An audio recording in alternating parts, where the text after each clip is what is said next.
Cheminez chaque semaine à la rencontre de la Bible et de son histoire, à la rencontre du Dieu de la Bible dans notre histoire. Écoutez les mots du livre, feuilletez les pages du livre et nous émerveiller de ce qu'elles disent.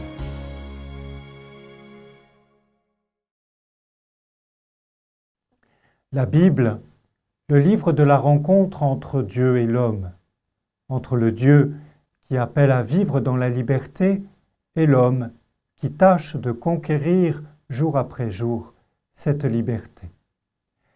Les 5 premiers recueils de la Bible forment ce qu'on appelle le Pentateuque. La tradition attribuait à Moïse ces ouvrages rapportant les événements les plus importants vécus par le peuple et les collections de lois fondamentales d'Israël.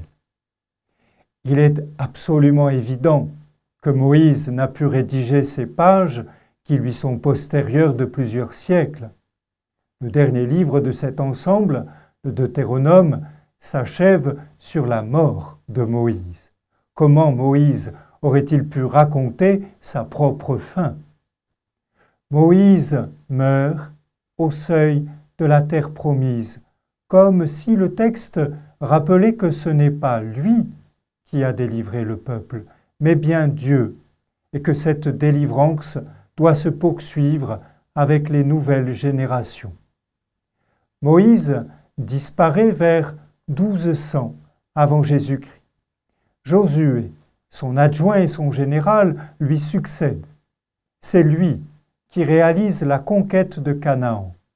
Le livre de Josué relate les épisodes de cette guerre éclair. On y trouve le récit du passage miraculeux du Jourdain, histoire qui répète symboliquement celle de la mer Rouge, le récit de la destruction de plusieurs villes ennemies et le compte rendu du partage du territoire entre les 12 tribus d'Israël. Le livre de Josué choque souvent nos contemporains, mais il convient de préciser que ce récit n'est pas vraiment d'ordre historique. On sait à présent que les villes de Jéricho et Haï étaient déjà en ruine bien avant l'arrivée des nouveaux conquérants. Alors, pourquoi ce récit? Rédigé au temps de l'exil à Babylone, c'est-à-dire au VIe siècle avant Jésus-Christ, l'ouvrage a avant tout pour but de redonner courage à ceux qui désespèrent d'avoir perdu leur pays. Son argumentation est alors simple. Dieu n'a-t-il pas jadis livré d'un seul coup la terre promise entre nos mains? Tout est possible à celui qui est prêt à nous sauver si nous revenons vraiment à lui. C'est de lui, et non des forces humaines, que l'on doit attendre la pleine réalisation d'une promesse toujours valable. Le Seigneur dit à Josué: « Comme j'étais avec Moïse, je serai avec toi.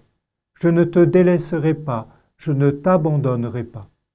Sois fort et courageux, car c'est toi qui donneras comme patrimoine à ce peuple le pays que j'ai juré à leur père de leur donner.